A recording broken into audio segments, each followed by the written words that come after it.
Is it Raw or is it SmackDown? Richie, what is the concept? So the concept is if these stars had to retire today and we have to hang their jersey on the rafters, would it be a Raw jersey or a SmackDown jersey? Historically, Raw kind of tugs at my heart. Richie's more of a SmackDown guy. Seth, are you a Raw or a SmackDown guy to your core, you think? I'm a Raw guy to the core. Finally! Oh, we finally got one for you, Ryan. Go! Woo! Watch it since the beginning. With SmackDown marks these whole time, Seth. Dude, you know I got you, right? All right, well, let's see if I got you. Yes. Once you spin the wheel. Oh. This is a good one. This is a hard one. This is a very, very good one to go with right here. Yes, This is a great main event for you, Seth, to talk about here. The main event for you, Seth, is the Animal Batista. Gut reaction for me. SmackDown, I'll explain later. Richie. SmackDown. Seth. I'm just gonna throw a curve right now and say Raw. I don't think you're wrong. It's a good gut reaction. Let's take a look at the stats and see if either one of us will be swayed. All right, on Monday Night Raw, Batista's best year was 2005. His highlight was his presence in Evolution. Number 2 was his turn on Triple H in 2005. Number 3 was quitting the WWE in 2010. Number 4 is his Hollywood Batista run. And number 5 is winning the tag titles with John Cena. Richie, what are some of his SmackDown highlights? So we picked his premiere year as 2007. He got drafted to SmackDown in 2005. He won the tag titles with Rey Mysterio in 2005. The feud with The Undertaker in 2007. The feud with Eddie in 2005. And the feud with Rey Mysterio in 2009. He had 145 Raw matches. He had 222 SmackDown matches, 54.3% on Raw, 45.7% on SmackDown. Seth, after digesting all of these stats, do you feel that Monday Night Raw is still your pick for Dave Batista? See, this is hard, Rye, because it is. When you think of Batista, you think of the Animal, you think of Evolution. Yet the majority of his championship runs, though, that was all on SmackDown. This is hard. Every single thing you have posted on both sides are things I think of when I think of Batista. That epic turn on Triple H, where Triple H and Flair were go to SmackDown, become the champion. We could have all the titles. The quitting. Right. I quit, the Hollywood Batista, give me what I want. Like they're all so memorable, so much going on over there. Drafted to SmackDown, tag team titles with Rey was so important. Feud with The Undertaker, the feud with Eddie is legendary. Feud with Rey as well. I might be getting swayed. I might be getting swayed to SmackDown just because, every time, just to me, when he's on Raw, it seems he's more part of a group, because I'm thinking Evolution, and him on his own, I seem to think more as Batista, the main eventer, is SmackDown. So I might be leaning now towards SmackDown.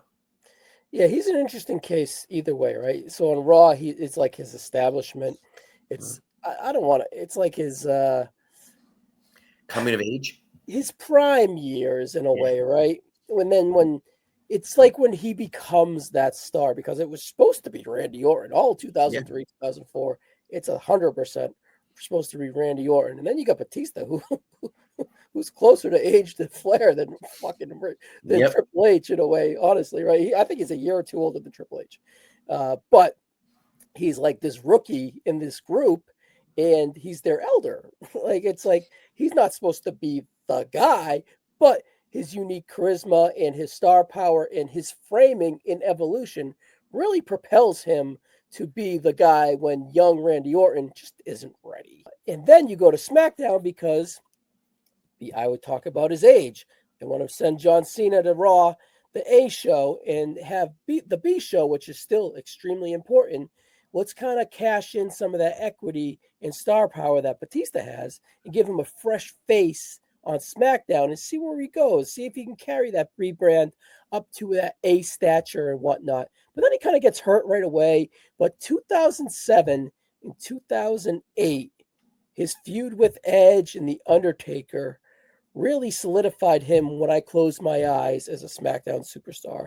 And that's why I said gut reaction SmackDown is because his co-main event of WrestleMania 23, where he thought that he should have main evented WrestleMania, and you can make a case with The Undertaker, really made him feel like an as big star as he was leaving Monday Night Raw, heading to Friday Night SmackDown or Thursday Night SmackDown, but probably Friday Night SmackDown at that time. And his connection with Ray, the tag, and then his feud with Eddie got cut short. He didn't. Once he went to SmackDown, he never felt like he had momentum until he got into that Undertaker and Edge feud. So I'm still leaning SmackDown despite the volume of Raw matches and the high peaks within Evolution. And his like Kanye West run at the end of his career was kind of electric too on Monday Night Raw with Hollywood Batista and whatnot. But gut still says SmackDown. I don't know why. I could be swayed. Richie, you want to sway? What do you think? You still SmackDown here? I'm still SmackDown, and I think I know why we're volleying back and forth, because Batista on Raw and Batista on SmackDown are a tale of two different stars. And what I mean by this is Raw, if you notice that we've listed out here, his top moments are just that, moments. On SmackDown, we've listed majority of his feuds because Batista had a lot of his successful feuds on the SmackDown brand. Taker, Edge, Eddie, Ray, King Booker. You could even throw Finley in there, Kennedy if you want to. And it was just such a healthy rotation of guys during that point with Batista that he really came into his own as a worker. And I think a lot of people really opened their eyes during the Undertaker feud on how Batista could be as a in-ring competitor and put on good matches. You know, with John Cena, it was a little bit more tough because there was a lot of expectations. He was the face of the company. So a lot of the vitriol would go towards him. Batista never really had that problem because he never really sold himself as somebody that is being the forefront of the company. He was pushed well, but he wouldn't be this unstoppable force that Cena was at that point. And I feel like with Batista, him being on SmackDown really showed that, hey, here's a guy who is that stereotypical WWE look of a star, but hey, this guy can actually work too. Look at all his matches with Ray, Taker, Finley, Edge, Eddie, and see how diverse he is in the ring with all of them. You know, if he wasn't a good worker, then those matches and feuds wouldn't have been as successful as they were. Seth, question for you. Mm-hmm. What was a better feud, with Triple H or with The Undertaker? Triple H. Triple H. Student versus student versus teacher, the mentor, coming out of Evolution, breaking out on his own, going all the way to Hell in the Cell against Triple H. I got to say Triple H. Rich, same question to you. Did you ask Seth that because he's a Triple H guy? Same question to you, Richie. I'm gonna go Triple H too, just because there was finality on that story with Batista and The Undertaker. That it did end in Hell in a Cell, just like the Triple H feud, but it ended in interference due to Edge being a cameraman, which then transitioned to Edge and Taker, and Batista was kind of left out in the cold for a little bit. And they did have one more match on SmackDown as part of the SmackDown variant. This is when Batista was freshly turned heel after turning on Ray, and he faced The Undertaker in the infamous chairs match, which Taker won. So again, I would say I enjoyed the Undertaker matches more, but as a feud of its entirety, I'd say the Triple H feud kind of takes it.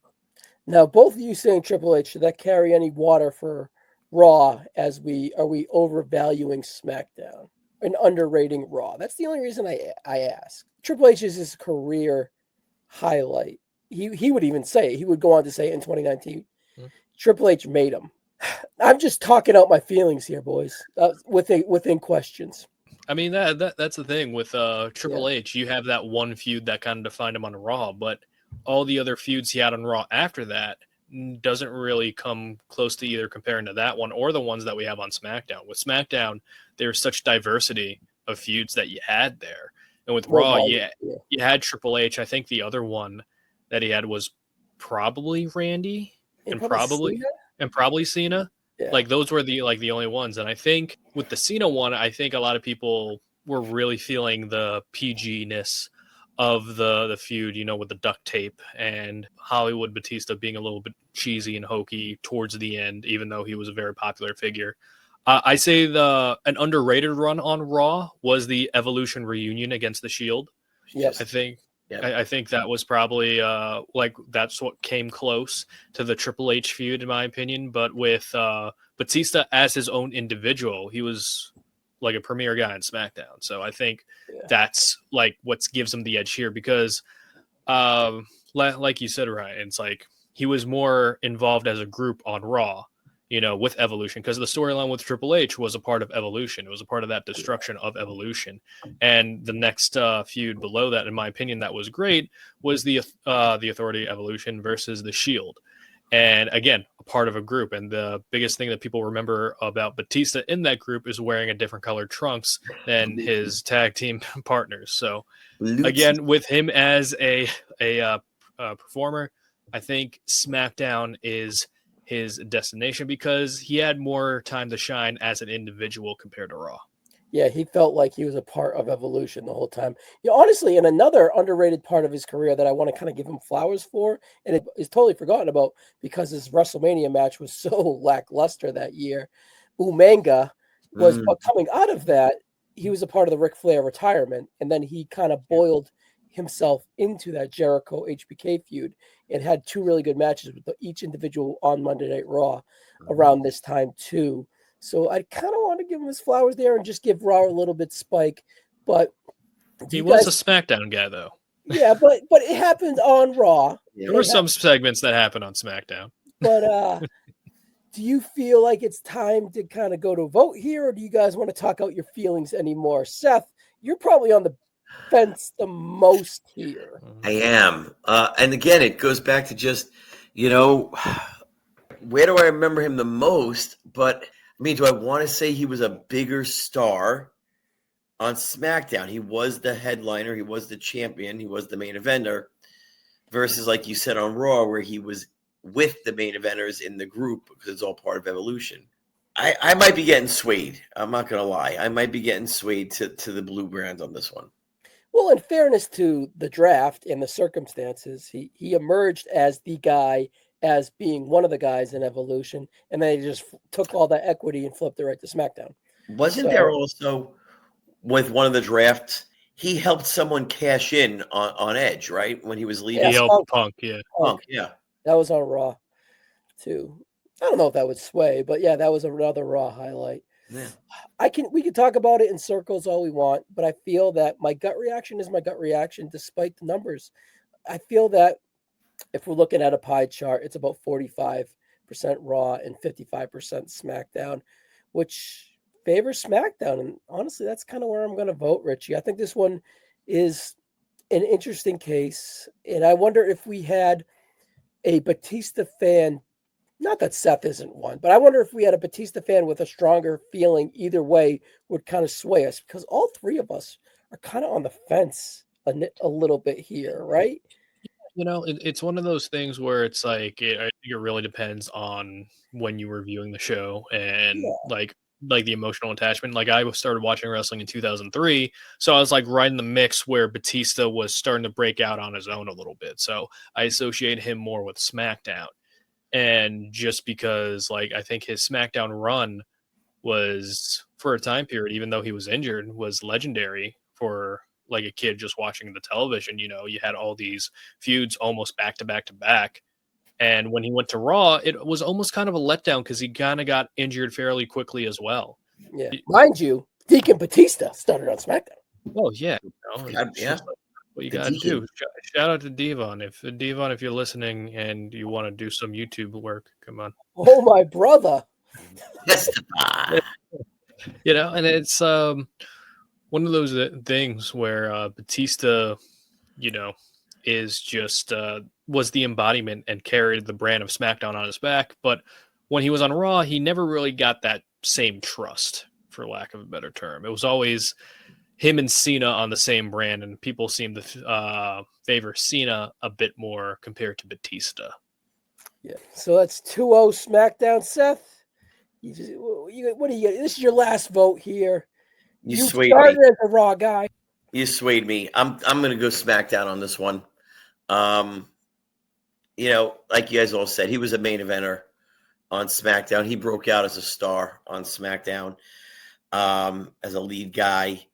I think for me too, a couple of things that hurt the Raw was the whole quitting in 2010 when he quit. I think they could have done more with the whole feud with Cena too. I think they, that got cut short. I think had that feud with Cena gone a little harder as well, I might have changed my tune.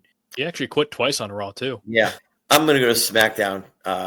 For those reasons, and we're gonna go clean sweep with that. And mind you, for Raw, as I lose my voice here, it's going to be SmackDown. We voted SmackDown, but his return in 2019 with the Ric Flair angle was on Raw. That was pretty cool. Yeah, it was. So, all right. Out of a 70-year-old man. All right. Happens. Dave Batista, SmackDown, 3-0. A little shocking, boys. But Seth, it was great to have you on and play Raw or SmackDown TBD with you. This was great, man. Thanks for having me. Richie, till next time, buddy. Next time.